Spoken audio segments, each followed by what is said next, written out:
Karen sprays pepper spray on my 4-month-old baby, said she was too loud and now she's blind. Welcome to Dabsy Stories. Drop a like on the video and subscribe so we can continue making videos like this one. I rocked Ava on the front lawn just after sunrise. The air was soft and cool. My 4-month-old daughter cooed in my arms. She wore her little pink hat and giggled at the hummingbird feeder. I sang to her in a quiet voice so she would stay calm. Then I heard Karen's heels. They clicked hard on the sidewalk. She came toward us with her clipboard like a weapon. Her face was red with anger. My heart sank. "That baby is far too loud," she spat. "Quiet hours are sacred here. No infants allowed before dawn." I shook my head. "She's not loud. She's happy. She's my daughter. You have no right." Karen narrowed her eyes. She lifted a small can of pepper spray. Fear turned my blood cold. "Move on," she said, "or face a fine." I tried to shield Ava, but Karen flicked her wrist. A hiss filled the air. Orange mist drifted. It hit Ava's face first. Her eyes flew open. She screamed. Her little hands clawed at her cheeks. She kicked wildly. The pain stopped me in my tracks. I lunged forward and yanked the can away, but the mist hung thick in the air. I covered Ava's face with my shirt and raced toward the porch. Clara rushed out with towels and water. "Ava! Hang on!" Clara cried. She pressed a wet towel to Ava's cheeks. The baby coughed and shrieked. Tears mixed with water in her eyes. Neighbors poured onto their lawns. Someone held a garden hose. I turned it on and washed Ava's face. She screamed until the mist washed away. Then she fell silent and cried with burning sobs. An ambulance arrived. Paramedics wrapped Ava in a blanket and loaded her onto a stretcher. Clara climbed in with her. I climbed in behind, tears blurring my vision. In the ER, doctors washed Ava's eyes again, then applied medicated patches. Clara held Ava's hand while I stood nearby, shaking. The ophthalmologist stepped out. He looked grave. "Corneal burns," he said quietly. "Severe. Likely permanent. She may never see." I felt the floor drop away. I'm Dr. Marcus Hale, pediatric ophthalmologist. I know eyes. I know pain. I know outcomes. This is worse than any case I've treated. Clara collapsed to the floor. She wrapped her arms around Ava's tiny body. I dropped to my knees beside her and wept. Detective Ramirez approached. "We have her," he said. "Karen Peterson is under arrest for aggravated assault on a minor, use of a chemical weapon, and child endangerment." Clara raised her head. "Life sentence," she whispered. I nodded. "No mercy." That night, I sat on the porch steps alone. The house was dark. The security lights glowed. I stared at the empty lawn. Ava's bassinet sat where she slept. Now it held a sleeping child who may never see my face. Tears slid down my cheeks. I whispered into the night air, "I will protect you, my love. I will fill your world with sound and touch." I closed my eyes and imagined her shining bright in the dark. Days blurred. Clara and I lived between nursery and hospital. Ava's eyes stayed patched. Her whimpers pulled at our souls. I set up braille toys, wind chimes, soft rugs on the porch. We whispered lessons. Listen for Daddy's whistle. Feel Mama's robes. Detective Ramirez visited with more news. "We got footage from 2 neighbors," he said quietly. "Karen trained with tear gas canisters last year. She tested on porch cats. We add animal cruelty and conspiracy."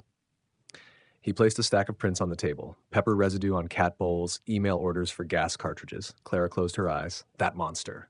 She traced Ava's tiny fingers. "My baby's sight stolen." I laid my hand on hers. "We'll make her pay. All the way to life." Neighbors rallied. Mrs. Nguyen led a vigil under the old oak tree. They lit lanterns in jars, tied ribbons on branches, left stuffed animals on the grass. A toddler in curls dropped a toy trumpet. He blew it softly, its note a promise of joy despite darkness. Clara sobbed, but she smiled at the trumpet's tinkle. "She'll hear that." We met a mobility coach at home. She set up tactile paths, smooth stones, ridged wood, pine cone mosaics. "She'll learn her steps," the coach said. "Trust her hands, her cane, her heart." Evenings, Clara read to Ava from braille board books. I recorded lullabies, our voices soft in the dark. We filled the nursery with sound, smell, touch, but grief never left. Weeks later, the prosecutor called. "Trial date set in 2 months," she said. "We need your testimony, the video, the vet reports, the emails. You'll face Karen in court." I nodded, fists tight. I walked the lot where it happened. The lawn was empty now. No gate, no roses. I knelt and pressed my palm to the earth. "I will stand for you," I whispered. "I will fight." At the community center meeting, I spoke to 50 neighbors. "She harmed our most innocent," I said, voice low. No one's safe if we let this pass. I held up a petition for state law, ban chemical weapons in any HOA enforcement. Pages of signatures rustled. Clara watched from the back, holding Ava to her chest, braille blanket wrapped tight. I dropped the petition into Romero's hands, the HOA chair's replacement. File this, I said. Make it law. The day before trial, we prepped in the lawyer's office. The prosecutor laid out exhibits, video of Karen's spray, lab tests, neighbor statements, the trumpet sound, the braille path photos, each piece a shard of truth. Clara squeezed Ava's hand. We must tell our story, she said. I kissed Clara's forehead. For her sightless world, we'll show the world. That night, we sat with Ava under the oak. Lanterns flickered. We hummed lullabies, and neighbors joined in, a chorus of love against cruelty. As dawn came, I held Clara close. Tomorrow, I whispered, we take her away.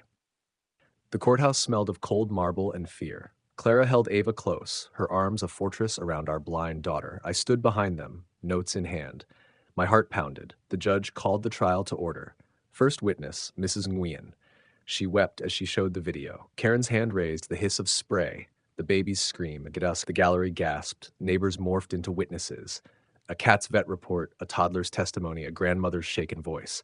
Each told the same horror. Next, I took the stand. My voice cracked. I'm Dr. Marcus Hale.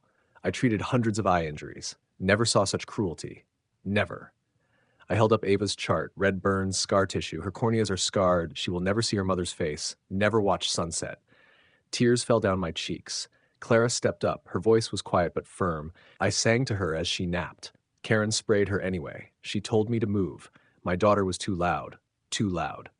She broke, sobbing into her shoulder. Ava whimpered softly as if she understood. The defense lawyer tried to claim a rule gone wrong. Karen only meant to enforce quiet hours. She panicked. He showed HOA bylaws, but the prosecution had Karen's forum posts, silence the pests. They had her purchase orders, tear gas cartridges, animal tests, wind direction logs. They had her confession video posted online. The judge read the charges: aggravated assault on a minor, chemical endangerment, child endangerment, hate crime enhancement, animal cruelty, conspiracy. Each carried decades. Then came the surprise. The private security firm, Blackwood Tactical, was named co-conspirator. They trained Karen in chemical use. They sold her the cartridges. Their CEO sat shackled in the gallery, head bowed. The judge summoned him forward. The gallery murmured as they read his charges: racketeering, conspiracy, training civilians to harm children. The courtroom felt smaller, darker. The walls closed in. Children who once laughed at recess peeked from the back. Parents held their breath. Finally, closing arguments. The prosecutor's voice boomed. This was premeditated. A baby's innocence sprayed away. We ask for the maximum. The defense fell silent, no mercy in their eyes. The judge lifted his gavel. Karen Peterson and Victor Blackwood, your actions destroyed a child's world. I sentence you both to life in federal prison without parole. Let this stand as a warning. No one may harm the vulnerable for petty rules. The gavel cracked the air like thunder. Karen's scream echoed, part remorse, part rage. Clara clutched Ava, her tears soft on the baby's brow. I exhaled a breath I didn't know I'd held. Outside, neighbors wept and hugged. A rainbow formed in the sky, a promise between tears and light. Clara raised Ava's sunflower cane. The wind chimes we hung in the yard tinkled in the breeze, each note a victory over silence. We drove home in silence. Clara held Ava's hand. I stared at the road, tears wet on my cheeks. Our front yard was quiet now. No fear, no spray, only the wind chimes and the promise of tomorrow. That night, I kissed Clara's head and tucked Ava into bed. Her small hand curled around the sunflower cane. I whispered, "You are our light." Clara nodded, tears glistening. Outside, the house stood dark but safe. The chimes sang in the wind. Our daughter would never see the world, but she would feel its love, its justice, its unbreakable promise that cruelty ends in darkness and hope in light.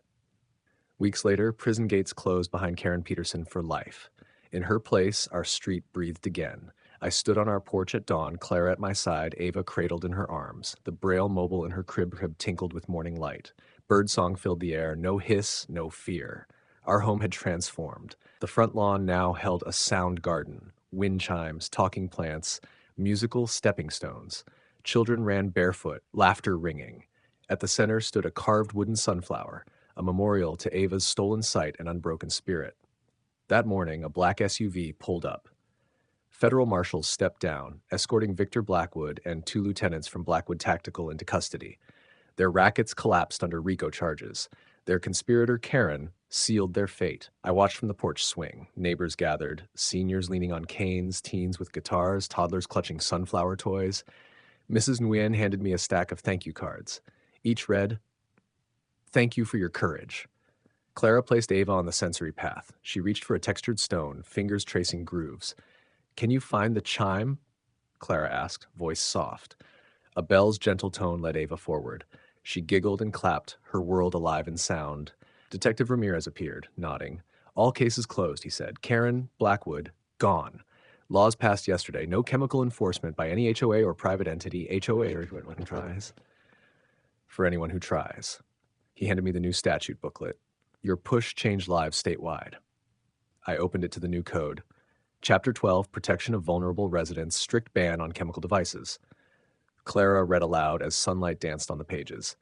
"No pepper spray, no tear gas, no excuses." She smiled, eyes bright. "At noon, we held an unveiling ceremony at the Sound Garden. In memory of innocent voices silenced, may love and justice always ring here." Clara and I cut the ribbon as children raced forward, hands outstretched. They tapped drums, rang bells, their joy a living rebuke to Karen's cruelty. That evening, we gathered for a final vigil. Lanterns glowed on the lawn. Neighbors formed a circle, each holding a sunflower lantern. Clara led a hymn of hope, her clear voice carrying across the crowd. We each whispered a promise, to protect the vulnerable, to speak up, to stand against hate. I held Ava close. She cooed, her small chest rising. Though blind, she knew this night, felt the warmth, heard the chorus, sensed our love. I kissed her cheek. "Your world is bright," I whispered. Neighbors departed under starlight. The sunflower lanterns swung gently, their glow fading into the night. Clara and I closed the front gate. The Sound Garden's chimes continued their lullaby. In the silence, I thought of Karen, locked away for life. No more sprays, no more fear. Justice had its day. Clara rested her head on my shoulder. "We did it," she said. I nodded. "We did." And as the wind chimes sang us home, I knew our daughter's world, built on sound, touch, and an unwavering love, would shine forever. The end.